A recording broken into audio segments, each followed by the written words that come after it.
बू अली सीना के ज़माने में एक रईस की बेटी घोड़ा सवारी के दौरान घोड़े से नीचे गिर गई और इसके कोहनियों की हड्डी अपने बंद से जुदा हो गई।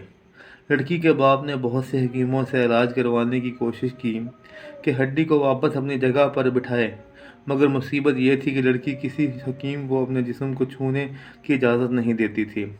बाप ने बहुत असरार किया, बेटी हकीम को शरीयत ने भी महरम करार दिया है, लेकिन बेटी किसी तरह राज़ी नहीं हो रही थी। दिन ब दिन कमज़ोर होती जा रही थी। आखिरकार मशवरा दिया कि शहर से बाहर एक बहुत हाज़िक हकीम रहता है, उससे मशवरा कर लें। वो शख्स हकीम साहब के पास गए, अपना मसला बयान किया तो हकीम साहब ने कहा, एक शर्त पर आपकी बेटी का कोहलू का इलाज कर दूंगा। वो शख्स कहने लगा, जो भी शर्त है वो कबूल करने पर आमादा है। हकीम ने कहा, शर्त यह है, एक बहुत मोटी ताज़ी गाय मेरे लिए ला दो तो मैं इलाज कर दूंगा आपकी बेटी का।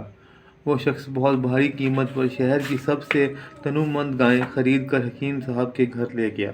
हकीम साहब ने कहा, आप अपनी बेटी को परसों अपने साथ ले आइएगा, उसी दिन अल्लाह के हुक्म से इनका इलाज कर दूंगा।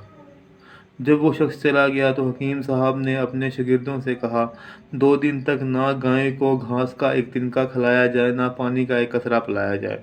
शागिर्द हैरान हुए, इतनी तनुमंद गाय 2 दिन में भूख और प्यास से मर ना जाए। लेकिन चूंकि उस्ताद का हुक्म था, इसलिए तकमील के सिवा कोई चारा नहीं था। 2 दिन तक गाय भूख और प्यास की शिद्दत से बहुत कमज़ोर हो गई। दोपहर के वक्त वादे के मुताबिक वो शख्स अपनी बेटी को चारपाई पर डालकर हकीम साहब के पास ले आया। हकीम ने लड़की के वालिद से कहा कि अपनी बेटी को गाय पर बिठा ले। सब बहुत हैरान हुए, लेकिन हकीम हुक्म मानने के अलावा और कोई रास्ता नहीं था। लड़की को गाय की पीठ पर बिठा दिया गया। अब हकीम ने अपने शागिर्दों से कहा कि लड़की के दोनों पाँव गाय के पेट के गिर्द रस्सी बांध दे और ये काम होने के बाद लड़की के दोनों पाँव गाय के पेट के गिर्द रस्सी से बांध दें। अब ये काम होने के बाद हकीम साहब ने शागिर्दों से कहा कि अब गाय के सामने घास और दूसरी खुराक डाल दें।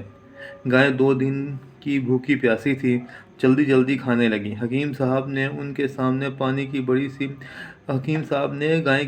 पानी की बड़ी सी बाल्टी में बहुत सा नमक डालकर रख दिया। गाय तेज़ी से पानी पीने लगी। पानी में नमक की आमेज़श से प्यास की शिद्दत और बढ़ गई। गाय ने एक साथ बहुत सा पानी पी लिया।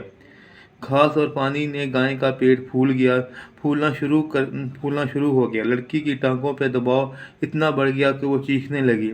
अचानक खड़क की आवाज़ के साथ लड़की शिद्दत दर्द से बेहोश हो गई। हकीम साहब ने लड़की को गाय से उतरवा कर इसके वालिद से कहा कि बेटू की कोहलू की हड्डी अपनी जगह पर वापस बैठ गई है और ये गाय आज से मेरी है।